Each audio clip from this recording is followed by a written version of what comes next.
ప్రస్తుతం భారత ఆస్ట్రేలియా మధ్య జరుగుతున్న బోర్డర్ గవాస్కర్ ట్రోఫీ 5 టెస్టుల సిరీస్లో భాగంగా గబ్బాలో జరిగిన 3వ టెస్టులో అతి కష్టం మీద ఓటమి తప్పించుకున్న రోహిత్ శర్మ ప్రతిష్టాత్మకమైన బాక్సింగ్ డే టెస్టుకు ముందు పెను సవాళ్లను ఎదుర్కొంటుంది. రోహిత్ శర్మ పేలవమైన ఫామ్ మానసికంగా జట్టును కొంగదీస్తున్న తరుణంలో సిరీస్ మధ్యలో వెటరన్ స్పిన్నర్ రవిచంద్రన్ అశ్విన్ అనూహ్య రిటైర్మెంట్ ప్రకటించడం జట్టును మానసికంగా కొంగదీస్తుందనడంలో ఎలాంటి సందేహం లేదు. ఈ సిరీస్లోని పెర్త్లో జరిగిన తొలి టెస్టులో భారత్ 295 పరుగుల తేడాతో ఘన విజయం సాధించి శుభారంభం చేసిన ఆ టెస్టులో జట్టుకు జస్ప్రీత్ బుమ్రా నాయకత్వం వహించాడు. తన కొడుకు పుట్టిన సందర్భంగా తొలి టెస్టులో పాల్గొనలేకపోయిన రోహిత్ శర్మ ఆ తర్వాత 2 టెస్టులో పేలవంగా ఆడి మొత్తం 3 ఇన్నింగ్స్ల్లో 6.33 సగటుతో కేవలం 19 పరుగులు మాత్రమే సాధించాడు. జట్టును ముందుండి నడిపించాల్సిన జట్టు సారథి ఇలాంటి అతి ప్రాధాన్యం ఉన్న టెస్ట్ సిరీస్లో వరుసగా విఫలమవడం జట్టు మానసిక స్థైర్యాన్ని కొంగదీస్తుందనడంలో సందేహం లేదు.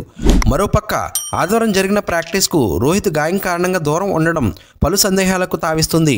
ప్రాక్టీస్ సమయంలో రోహిత్ శర్మ ఎడమ మోకాలికి బ్యాండేజ్ వేసుకుని కుర్చీలో కూర్చుని కనిపించడం గమనార్హం. రోహిత్ శర్మ గురించి ఇంకా ఎలాంటి అధికారిక ప్రకటన చేయలేదు. ప్రస్తుత పరిస్థితుల్లో రోహిత్ మెల్బోర్న్లో జరిగిన 4వ టెస్టులో ఆడడంపై ఇంకా స్పష్టత లేదు.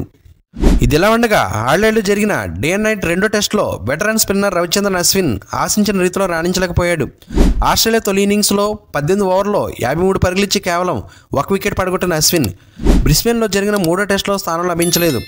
అతని స్థానంలో వచ్చిన రవీంద్ర జడేజా బ్యాటింగ్లో రాణించి 77 పరుగులు సాధించి భారత్కు ఓటమి తప్పించడంలో కీలక పాత్ర పోషించాడు.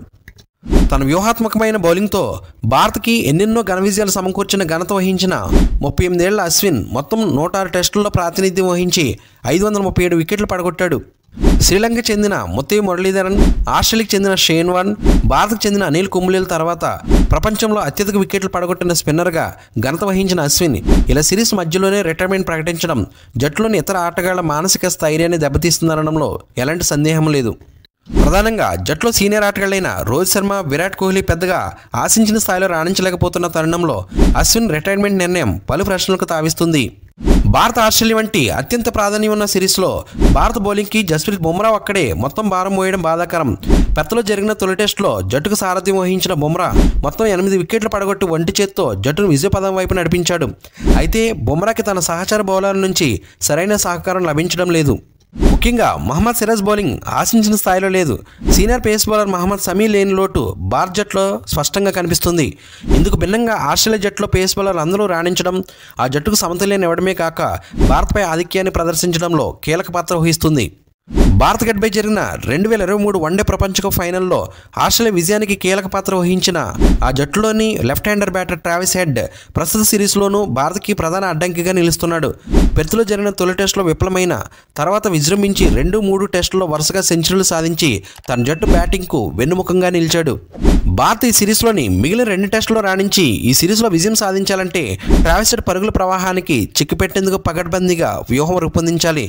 ప్రధానంగా ట్రావిస్ హెడ్ నిలవరించగలిగితే ఈ సిరీస్లో భారత్కి విజయం దక్కేదే. ఫ్రెండ్స్, ఈ వీడియో నచ్చితే లైక్ చేయండి. మరిన్ని ఇంట్రెస్టింగ్ వీడియోస్ కోసం మన ఛానల్ సబ్స్క్రైబ్ చేసుకుని బెల్ ఐకాన్ యాక్టివేట్ చేసుకుంటే నేను పోస్ట్ చేసే నెక్స్ట్ వీడియో మీకు నోటిఫికేషన్ వస్తుంది. Thank you for watching. జై హింద్.